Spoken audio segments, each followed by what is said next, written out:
Nobody wanted the obese alien woman at the human auction, until the only human said, "She's mine now." The town of Black Hollow smelled of dust, whiskey, and cruelty. By noon, the wooden auction platform at the center of the market had become the busiest place in the territory. Ranchers, gamblers, bounty men, and wandering traders crowded the dirt streets beneath the burning frontier sun. Boots scraped against dry earth. Horses snorted beside hitching posts. Somewhere in the distance, an old piano stumbled through a half-dead tune from inside the saloon. Nobody came to Black Hollow for kindness. They came for spectacle. 5 women stood upon the raised wooden platform while the crowd circled them like hungry wolves. 4 of them were human. Young. Beautiful. Their dresses were faded but clean enough to preserve the illusion of value. Corsets tightened around narrow waists. Their hair had been brushed carefully by whoever prepared them for sale. Some stared blankly into the crowd while others tried to hide their fear behind stiff expressions.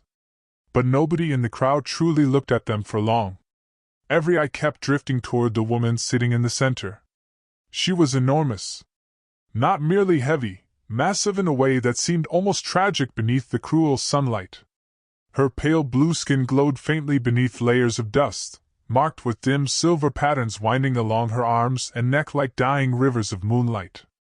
Long white hair spilled over her shoulders and down the platform boards, tangled from weeks of neglect. Heavy iron chains locked around both wrists. The chains disappeared into thick metal bolts hammered into the platform floor. A thin silver crown rested crookedly against her head. Not a queen's crown. Not anymore. Just a bent little thing clinging to what remained of dignity. The alien woman kept her head lowered, staring silently at the wood beneath her bare feet, while laughter rolled through the crowd around her. "Lord above," one rancher muttered. "She'd eat a winter's worth of cattle herself." Another man spat tobacco into the dirt.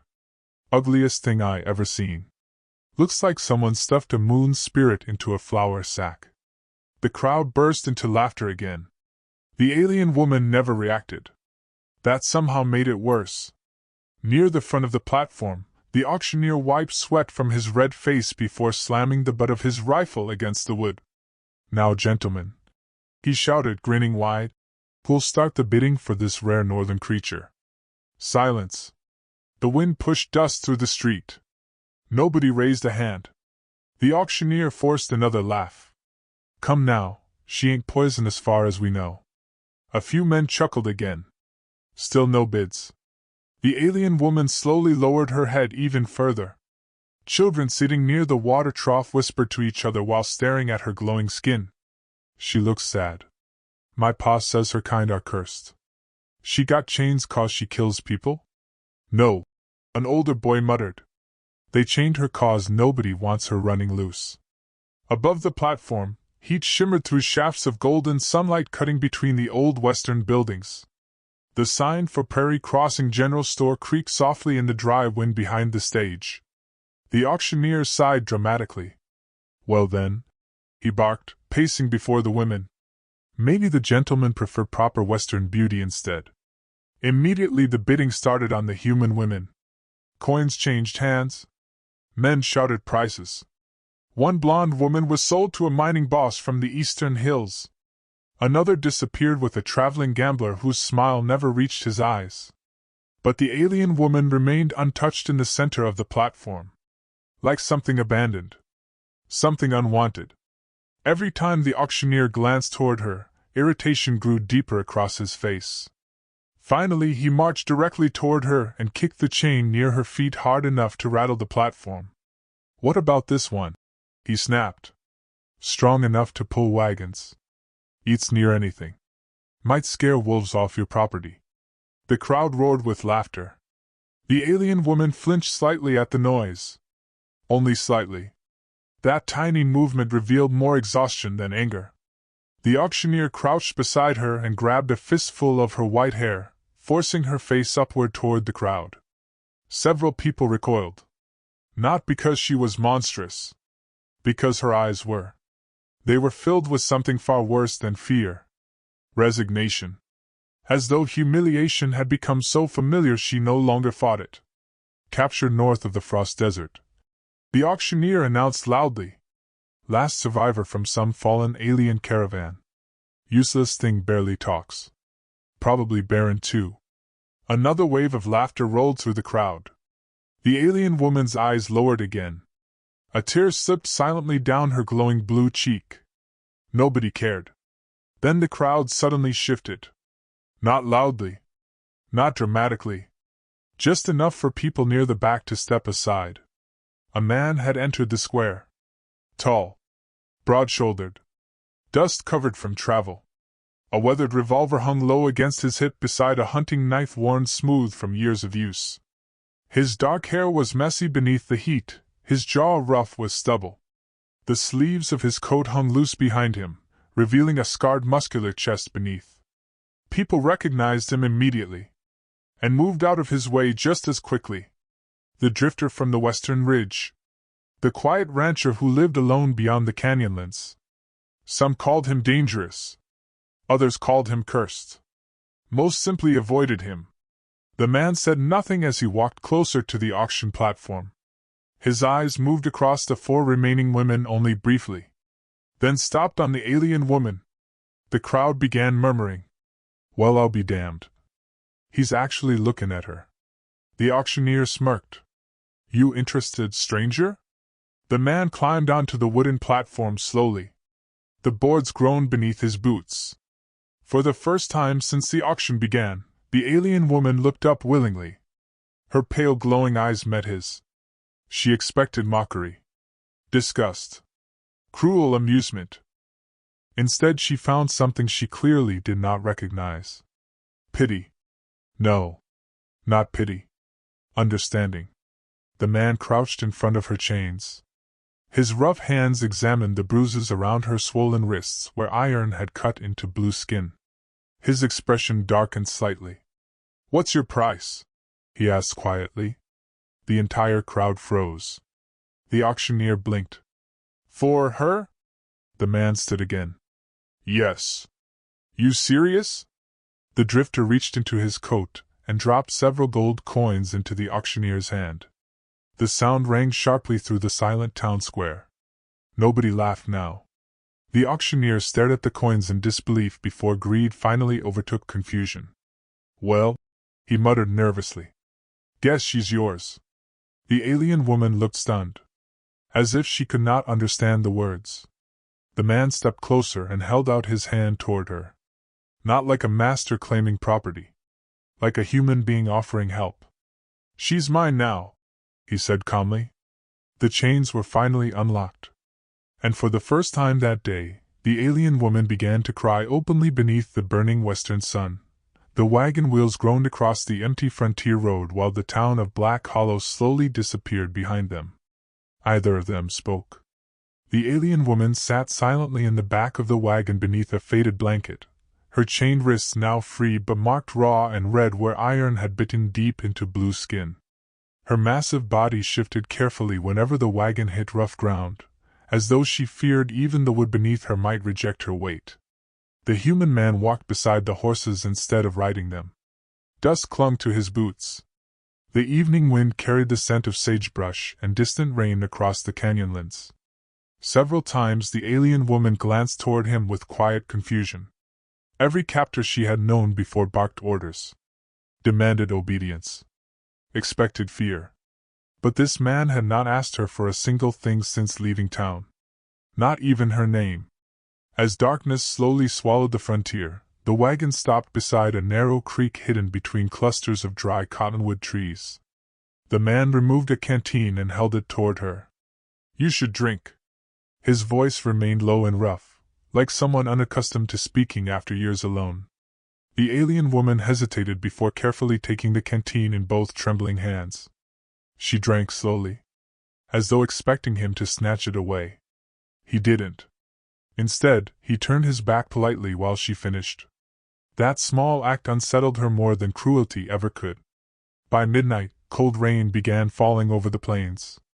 The man guided the wagon onward through the storm until distant lantern light finally appeared ahead between the cliffs. The ranch sat alone beneath towering canyon walls. Old. Quiet. Weather-beaten. A lonely wooden house surrounded by broken fencing, a barn leaning slightly westward from years of harsh wind, an endless empty land stretching beneath dark storm clouds. No workers. No family. No laughter. Just silence. The alien woman stared at the ranch carefully while rainwater dripped from strands of her white hair. "You live here alone?" she asked softly. The man nodded once. "That must hurt," she whispered before she could stop herself. For the first time, he looked surprised. Then he opened the wagon door and offered his hand again. She stared at it. Slowly, cautiously, she accepted. The wooden porch creaked violently beneath her weight as she climbed the steps. Embarrassment immediately flashed across her face. "I'm sorry," she murmured. The man simply opened the door. Inside, the house smelled of cedar smoke, leather, old books, and dust carried in from the desert wind. The furniture looked rough and handmade. A lantern flickered warmly near the stove while rain hammered softly against the windows. The alien woman stood awkwardly near the doorway. She looked too large for the room. Too broken. Too unwanted. Water dripped from the edges of her torn white dress onto the floorboards. "You can sit," the man said quietly. Her eyes moved toward a wooden chair. Then away again. "It'll break." The words came out automatically. Like something she had learned to say long ago. The man stared at her for several seconds before dragging over an old reinforced bench from beside the wall. "This won't." She sat slowly. The bench groaned but held firm. Something inside her expression shifted slightly. Not happiness. Not yet. Just disbelief that someone had bothered preparing for her instead of mocking her. The man moved around the kitchen in silence, heating soup above the stove while thunder rolled outside. The alien woman watched him carefully. "You haven't asked my name. You haven't offered it." That answer almost made her smile. Almost. Later that night, after the storm softened into distant rain, she finally spoke again. "My people called me Lyra." The name sounded fragile leaving her lips. The man nodded once. "Elias." She repeated it quietly to herself as though testing whether the name felt safe. For several days, they lived like strangers sharing silence. Lyra rarely left the house at first. Whenever she walked across the floorboards, she moved carefully, apologizing every time wood creaked beneath her weight. Sometimes cups slipped from her large trembling hands. Sometimes chairs cracked. Once, part of the porch railing snapped when she leaned against it. Each time, shame flooded her face immediately. "I'm sorry. I didn't mean. I'll stay outside if you want." But Elias never raised his voice. Never mocked her. Never looked disgusted. He simply repaired things quietly beneath the evening sun while she watched from a distance with growing confusion. One morning, she found him rebuilding the broken porch railing. "You should hate me by now," she said softly. Elias kept hammering nails into the wood. "Why?" "Because I ruin everything I touch." The hammer stopped. For a long moment, only wind moved through the canyon grass. Then Elias finally looked at her. "Who told you that?" Lyra opened her mouth. No answer came. Because too many people had. The silence itself became answer enough. Days slowly turned into weeks. And little by little, the ranch stopped feeling empty. Lyra began helping around the property despite her awkwardness. She mended torn clothes with careful glowing fingers beneath lantern light. She cooked strange alien soups that smelled of herbs and smoke. Injured animals wandering near the ranch somehow trusted her instantly. One freezing morning, Elias discovered her sitting in the barn beside an injured coyote. The animal rested peacefully against her enormous leg while soft glowing patterns moved faintly beneath her blue skin. "You healed it," he said. Lyra gently stroked the coyote's fur. "My mother taught me before the war." It was the first time she had ever mentioned family. That evening, while golden sunset lights spilled across the canyon walls, Elias finally asked, "What happened to your people?" Lyra became very still. The fire crackled softly between them. "We once lived beyond the frost desert," she whispered. "The moon clans." Her fingers touched the thin silver crown resting against her white hair. My mother was queen. Elias said nothing. Our cities were beautiful once, she continued quietly. Cold silver towers beneath blue ice skies. Singing temples. Rivers that glowed at night. Pain slowly entered her voice. Then the warships came. Her eyes lowered toward the fire. They burned everything. Elias watched silently while shadows flickered across her face. My people starved during the long winter after the invasion. Food became rare. Bodies changed. Her voice trembled slightly. Mine changed more than most. For the first time, shame returned visibly to her expression. I used to hide from mirrors. Outside, wind moved softly through the canyon darkness. I tried protecting orphan children when the raiders attacked our caravan. Her glowing eyes dimmed slightly. Instead, I was captured. Sold from town to town. A bitter laugh escaped her throat. People find cruelty entertaining when someone looks different enough. Elias stared into the fire quietly. Then he asked the question nobody else ever had. Did the children survive? Lyra looked startled, as though the question itself hurt her. Yes, she whispered. At least, I think they did. Something unspoken passed through the room after that. Not romance. Not yet. Something deeper. Recognition. Two wounded souls sitting across from one another in the lonely silence of the frontier. That night, rain returned to the canyonlands. Thunder rolled across the cliffs while lantern light flickered warmly through the ranch house windows. Lyra stood alone on the porch watching the storm, her white hair blowing wildly in the cold wind.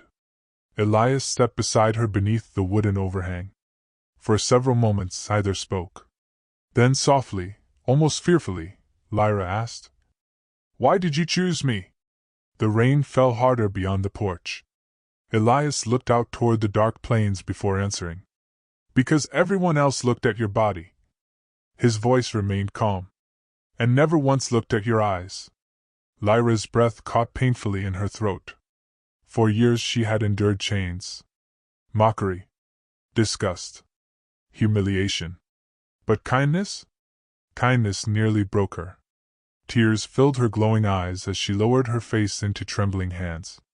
And beneath the sound of rain and thunder rolling through the western night, the woman nobody had wanted finally allowed herself to cry. Winter came early to the canyonlands. Snow gathered along the ranch fences while icy winds swept through the valleys like wandering ghosts. The world beyond Elias's ranch turned pale and silent beneath endless gray skies. But inside the lonely wooden house, something had changed. Warmth lived there now. Not loudly. Not perfectly. But enough. Lyra no longer hid herself inside shadows whenever she walked through the house. She still moved carefully, still apologized too much, still lowered her eyes whenever strangers appeared near the property. But pieces of the frightened woman from Black Hollow had slowly begun disappearing. Sometimes Elias caught her singing softly while cooking near the stove. Sometimes he found her asleep beside injured animals in the barn. Sometimes, during quiet evenings, she laughed. Small laughs. Fragile laughs. The kind born after years of surviving without joy. And every time she laughed, Elias noticed himself staring too long. The ranch no longer felt haunted. It felt alive. Then the riders came. It happened just after sunrise. Elias stood near the horse trough breaking ice with the back of an axe when he noticed movement across the distant ridge. 5 riders. Armed. Moving slowly through the snow. His expression hardened immediately. By the time the riders reached the ranch gate, Elias already had his rifle resting calmly against one shoulder. Lyra stepped onto the porch behind him, wrapped in a thick wool blanket against the cold. The moment the riders saw her, their faces changed. Not disgust. Recognition. The leader dismounted first, a tall bounty hunter with silver bullets lining his coat and frost gathering along his beard. There she is, he muttered quietly. Lyra froze. Fear drained the color from her glowing blue face. The bounty hunter removed a folded paper from inside his coat. You know who that woman is, rancher? Elias said nothing. The man unfolded the paper slowly. At the center was an old symbol. A silver crescent crown. Lyra's crown. The last surviving blood heir of the Lenari throne, the hunter said. Daughter of the Moon Clan dynasty. Silence swallowed the ranch. Even the wind seemed to pause. Another rider laughed softly. Whole territories burning themselves apart looking for her, and she ends up hiding in a cattle ranch. Lyra lowered her eyes immediately, as though ashamed of being found. The bounty hunter stepped forward carefully. There are fleets searching for her beyond the northern desert, he continued. Alien war remnants. Mercenaries. Kings. Rebels. His eyes shifted toward Elias. She ain't some worthless captive. No, Elias answered quietly. She isn't. The hunter studied him for several seconds. Then you know keeping her alive puts a target on your back. I figured. A cold smile appeared beneath the hunter's beard. We're willing to make this easy. He reached into his saddlebag and tossed a heavy pouch into the snow. Gold coins spilled partly into the ice. Take the money, he said. Walk away. Nobody needs to die today. Behind Elias, Lyra's breathing became uneven. Fear returned visibly to her face. Not fear for herself. For him. Elias, she whispered weakly. Please. He never looked back. The bounty hunter sighed. You really willing to fight for her? Finally Elias answered with complete certainty. She was abandoned once already. His grip tightened around the rifle. Not again. The wind exploded across the ranch yard. Then gunfire shattered the morning. The first bullet tore through the porch railing beside Lyra. Elias fired instantly, dropping one rider into the snow before the others scattered behind fences and wagons. The peaceful ranch became chaos. Horses screamed. Bullets ripped through wooden walls. Snow burst violently into the air beneath heavy boots. Lyra stumbled backward into the house while Elias fought alone across the frozen yard with terrifying precision. For years the frontier had whispered stories about the quiet rancher beyond the canyonlands. Now she understood why. He moved like a man already familiar with death. Every shot calm. Every movement controlled. But there were too many hunters. More riders appeared along the ridges above the ranch. Then more. And more. Dozens. The entire canyon slowly surrounded itself with armed men. Lyra stared through the broken window in horror. They'll kill him! Outside, Elias dropped another attacker before a bullet finally tore across his shoulder hard enough to drive him into the snow. Elias! Lyra ran onto the porch barefoot despite the freezing storm. The hunters immediately turned their rifles toward her. There! Someone shouted. Take her alive!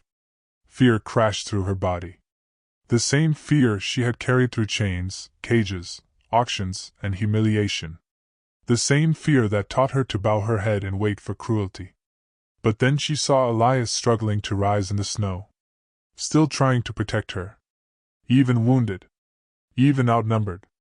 Something inside her finally broke. No. Not broke. Awakened. The glowing silver patterns beneath Lyra's blue skin suddenly brightened. The snow around her feet began melting. Wind spiraled violently across the ranch yard. The hunters hesitated. What the hell? Lyra slowly stepped forward into the storm. For the first time since Black Hollow, she stood tall. Not hiding. Not apologizing. Tall. Her long white hair lifted wildly into the air as glowing light spread across her body like rivers of moonfire awakening beneath ancient stone. The thin silver crown on her head began shining brilliantly against the dark sky. And suddenly, she no longer looked unwanted. She looked powerful. Ancient. Terrifying. The hunters backed away instinctively. Above the canyonlands, a deep metallic sound echoed through the clouds. Everyone froze. Another sound followed. Louder. Massive shadows slowly emerged through the storm overhead. Ships. Enormous alien warships descended through the snow-filled sky, their silver hulls glowing like moons above the western frontier. The entire canyon fell silent. Then beams of pale blue light illuminated the ranch yard. Armored alien soldiers appeared within them moments later. Hundreds. The bounty hunters dropped their weapons almost immediately. Several fell to their knees in terror. At the center of the storm, Lyra stood motionless while the alien soldiers approached her slowly. Then, one by one, they knelt. Every single one. The lead commander removed his helmet and lowered his head deeply. "My queen," he said. The words echoed across the frozen ranch yard. Black Hollow had mocked her. Men had laughed at her body. Called her worthless. Broken. Undesirable. Yet now entire armies bowed before the woman nobody wanted. Elias struggled painfully to his feet through the snow, blood running down his arm. Lyra turned immediately toward him. Not toward the kneeling soldiers. Not toward the ships. Toward him. The commander spoke carefully. "Your Majesty, we can finally take you home." Lyra looked at the endless ships above the canyon. At the armies kneeling before her. At the power waiting to return to her hands. Then she looked back at Elias standing wounded beside the broken ranch house. The only person who had seen her as more than a body. More than humiliation. More than shame. She walked through the snow toward him slowly. The alien soldiers watched silently. "So many people feared what I became," she whispered softly. But he never did. She reached Elias and gently touched his wounded shoulder.